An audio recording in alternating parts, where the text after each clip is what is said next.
morning, children. Okay, children, today I am going to take social for 9th class. Social for class 9.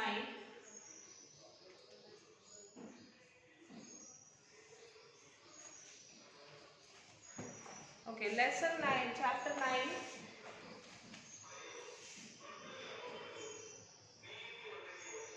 Credit in the financial system.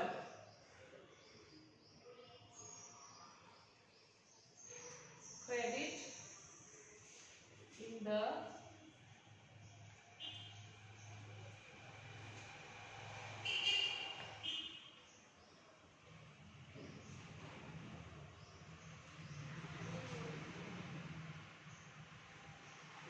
financial system.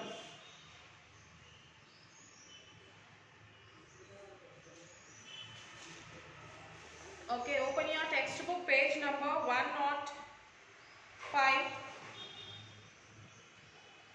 Textbook 105, children.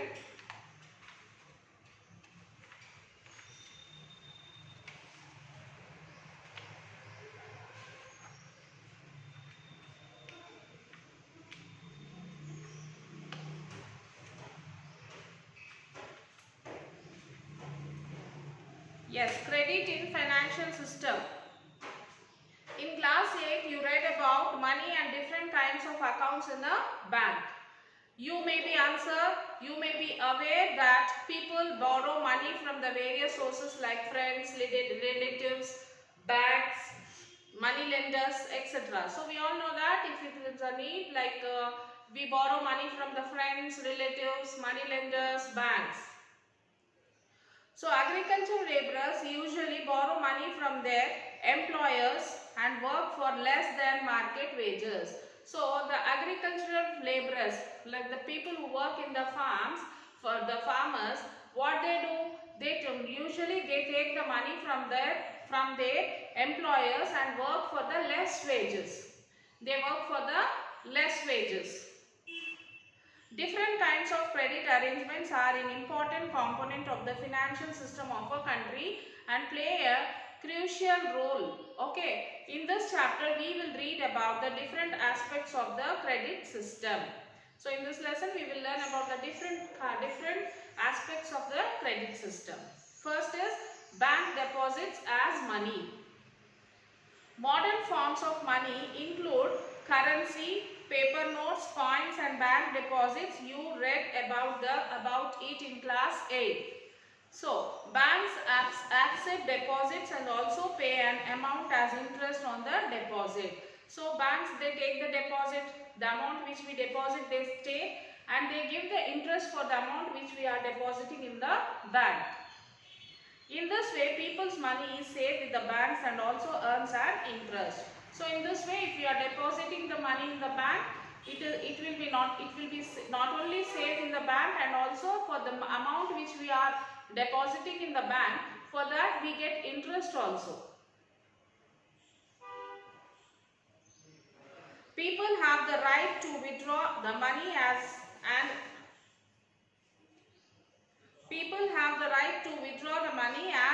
when they require. So people have the right, whenever they want to withdraw the money, they can withdraw the money when they have the need of the money. Since the deposit in the bank accounts can be withdrawn on demand, these deposits are called demand deposits. Since from this account we can withdraw the money on demand, so this is called as demand deposits.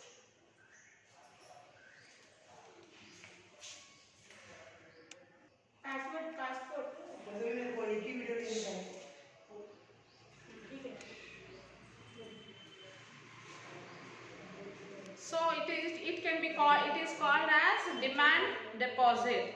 So demand deposits offer another interesting facility. It is the facility which leads to it in the essential characteristics of money, that of a medium of exchange.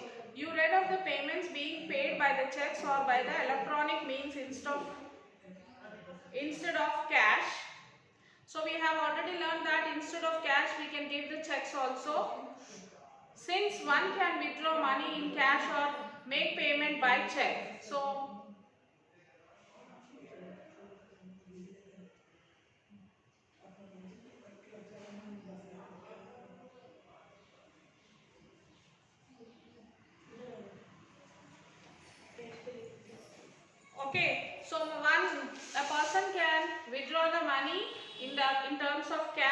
can give the money in terms of a check also, you can give to another person. So you must remember the role that the banks play here. But for the banks, there would be no demand deposits and no payments by checks against this deposits. So the deposits against this deposit, the banks will not take the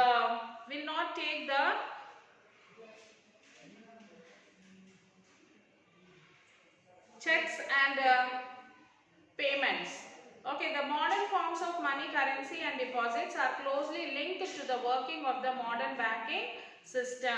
This entire system is supervised by the government's Reserve Bank of India, so that the promise made by the banks to honor withdrawals in cash or payment by check is always kept.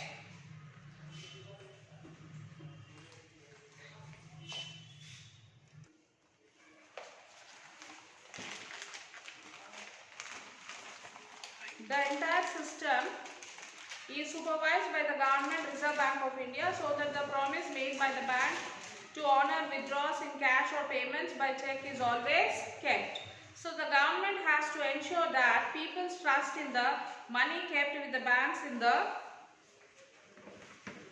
form of demand deposits or as fixed deposit is always maintained in their money. Money is available for use and accepted by all. So the Reserve Bank issues guidelines for this system and examines its working so that people's trust is maintained. Similarly, the government has to ensure that the supply of notes and coins is in adequate amount and in good condition, so that the people don't face problem in the currency being used. Loan activities of banks. So what do the banks do with the deposit which they accept from the public? So what do the banks do with the amount which we deposit, children? So many people amount deposit in the bank. With that money, what do they do? There is an interesting mechanism at work here. So banks keep only a small proportion of their deposits as cash with themselves. For example, banks in India these days hold about 15% of their deposit cash. So they keep only 15% of their cash with them. This is kept as provision to pay the depositors who might come to withdraw money from the bank on any given day. That 15% amount they will keep with them that because so that if any person may come and withdraw the money. So for that person they keep 15% of the money with them, and the remaining money what they will do, we'll see.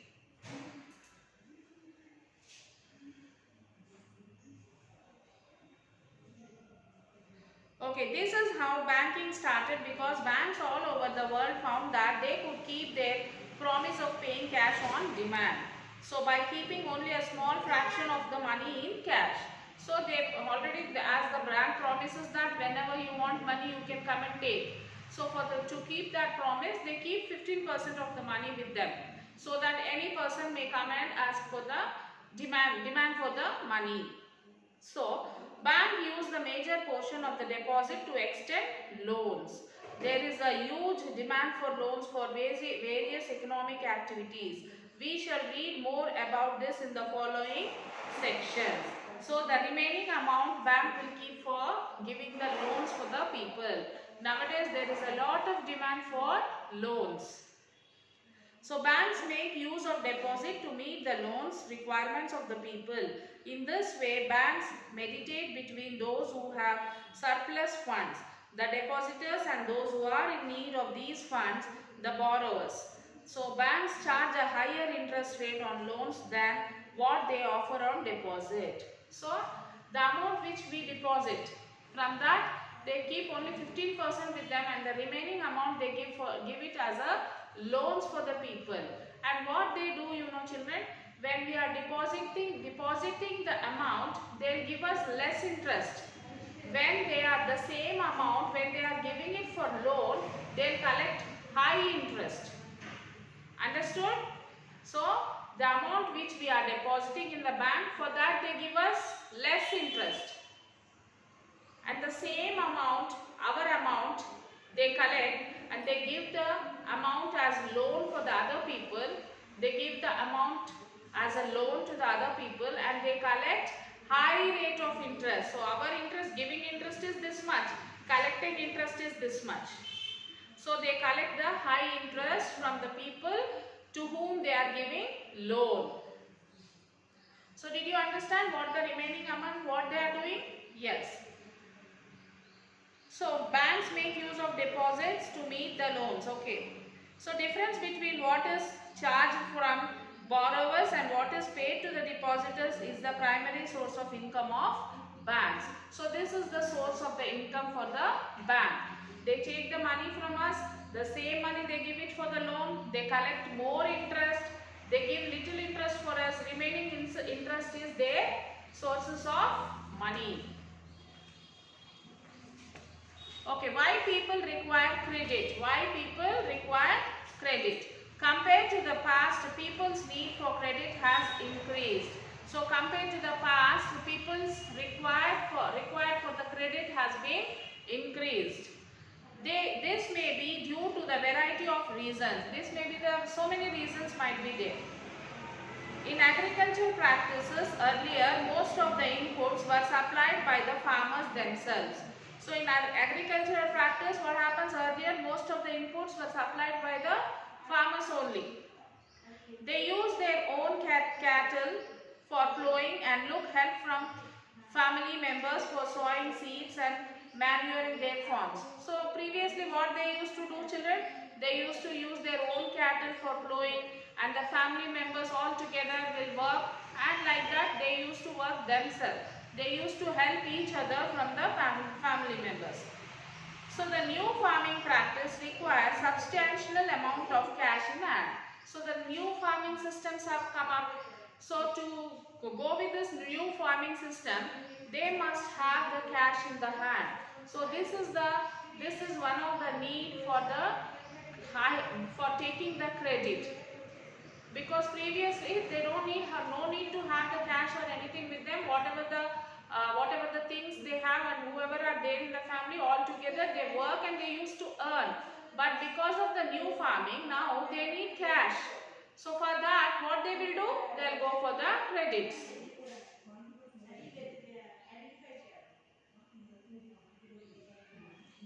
The increased availability of arrangements from finance has also increased the variety of credit arrangements. We get a variety of goods ranging from essential good food grains to utensils, home appliances and furnitures, etc. No credit nowadays. Manufacturers and sellers of these goods encourage people, particularly those with the regular monthly incomes and having bank accounts, to buy on credit and pay in monthly installments. For example, if you purchase a television of rupees 20,000, you can pay rupees 5,000 initially and pay the rest every month over 1 or 2 years. So people also borrow money to make the payments of school fees, college fees and for health services. One of the major reasons for indebtedness is the need to borrow for medical requirements. So for all these purposes, people borrow money from others. As business and trade increases, people's requirement of loans also increases. As the business increases, so people will go and take the loans. So two different credit scenarios.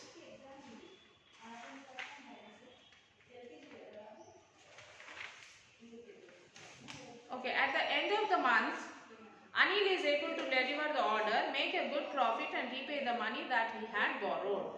A large number of transactions in our day-to-day activities involve credit in some from the form of the other. So credit loan refers to an agreement in which the lender supplies the borrower with money, goods or services in return for the promise of future payment. Ali borrows money on credit to meet the need for working capital for production.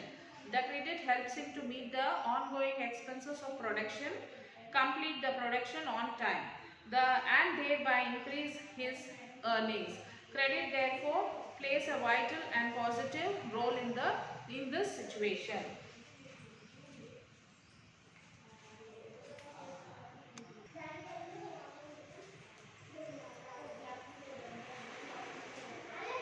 So here is one more example. Like Swapna, a small farmer, grows groundnut on her 3 acre of land.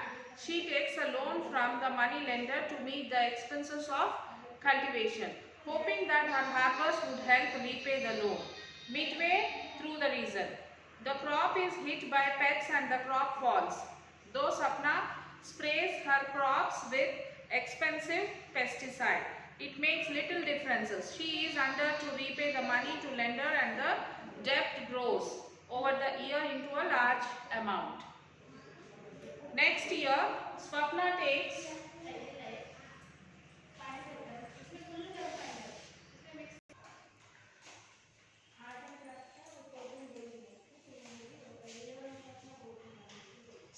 she is unable to repay the money to the lender and the debit grows over the year into a large amount.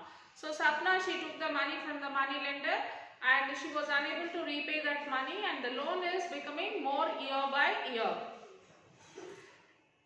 Next year, Swapna takes a fresh loan for cultivation. It is the national crop this year, but the earnings are not enough to cover the old loans. She is still caught in debt. She has to sell a part of the land to pay off the debit. So, in the rural areas, the main demand for credit is for crop production. So, in the rural areas, the main demand for the credit, they take the credit for crop production. Crop production involves considerable cost of seeds, fertilizers, pesticides, water, electricity, repair of equipments, etc. So there is a minimum span of 3 to 4 months between the time when the farmers buy these inputs and when they sell the crop. Farmers usually take crop loans at the beginning of the season and repay the loan after harvest. So farmers, they take considerable cost of they consider the cost of the seeds for the fertilizers, pesticides to buy all these things, they take the loans. So at the beginning of the harvest, so beginning of the farmers usually take crop loans at the beginning of the season and repay the loan after the harvest. Repayment of the loan is crucially dependent on how good the crop was and subsequently the income generally from farming. So they take the amount for the interest. So they harvest after the harvest they repay the amount and they can clear the loan. In Swapna's case, the failure of the crops made loan repayment impossible. So in Swapna's case, what happened? Because of the crop, she was unable to repay the loan. If the crop grows properly and if she gets the proper amount, good amount, so she immediately after the harvest, she would have paid the amount. But what happened, because of the crop, which has not grown properly, for that reason, she was unable to repay her loan amount. She had to sell part of the land to repay the loan. So what she will do? She has to sell a part of the land for repaying the loan. Instead of being helpful for Swapna to improve her earnings, the credit left her worse off. This is an example of what is commonly called debt trap. So this is called as debt trap. She took the amount, she thought that her crops will grow and she can repay the amount after the harvest. But unfortunately, her crops did not grow properly. She could not get the money and she was not able to pay the loan. So what she has to do? She has to sell a part of her land and repay the loan. So this is called as debt trap. Okay. In one situation, credit helps to increase earnings and therefore Anil is better off than before. In another situation, because of the crop failure, credit pushes Swapna into a debt trap. So there is two situations. One situation, Anil's crop grew well and he was able to repay it. Okay, that was fine. Whereas in Swapna's situation, because the crop did not grow well, she has to go for debt trap. Okay, terms of credit. Every loan agreement specifies an interest rate which the borrower must pay to the lender along with the repayment of the principal. In addition, lenders may demand collateral security against loans. If the borrower fails to repay the loan, the lender has the right to sell the asset or collateral to obtain payment. Property such as land, titles, bank deposit, gold are some common examples of collateral use of borrowing.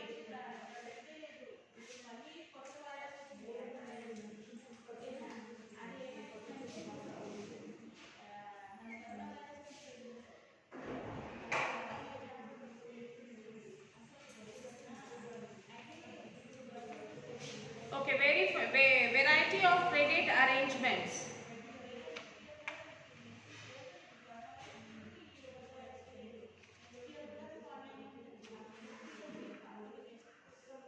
Vasu is a small farmer and he needs loans for cultivation in his 1.5 acre of land. For the last few years, he has been borrowing from an agriculture trader in the village at an interest rate 3%.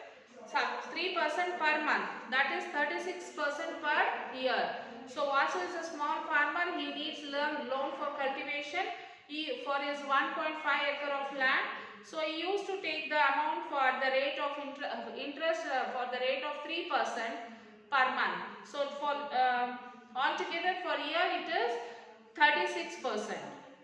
So at the beginning of the cropping season, the trader supplies the farm inputs and on credit, which is to be repaid when the crops are ready for harvest.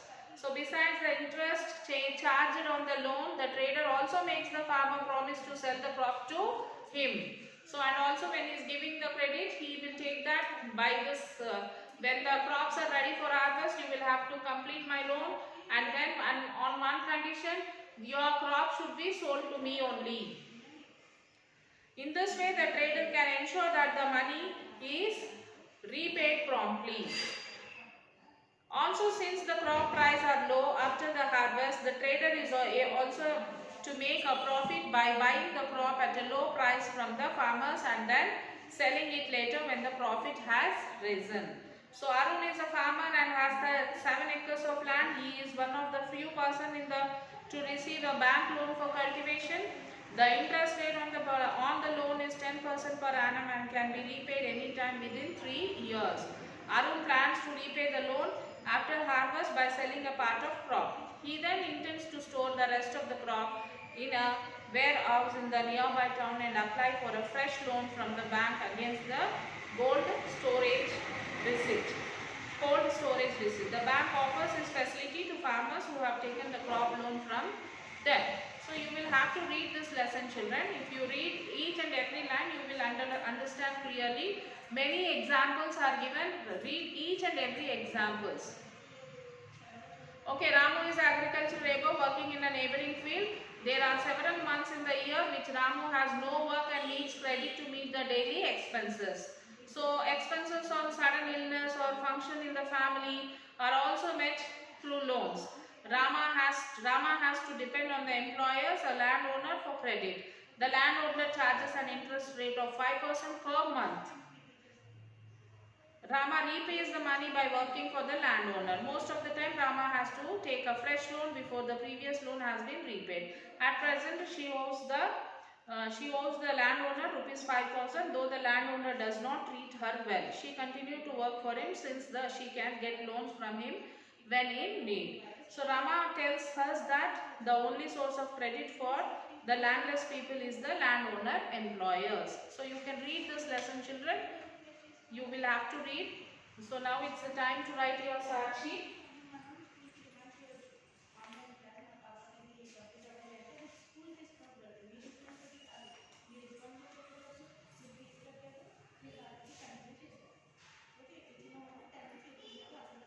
Sakshi, social for 9th class,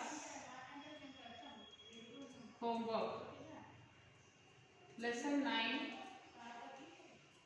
read and write first and second question answer in classwork. Then take your parent signature. So write the keywords which is there in the behind the lesson and write first and second question answer, children. Before that, read the lesson and write the first and second answer. Okay children, till then take care.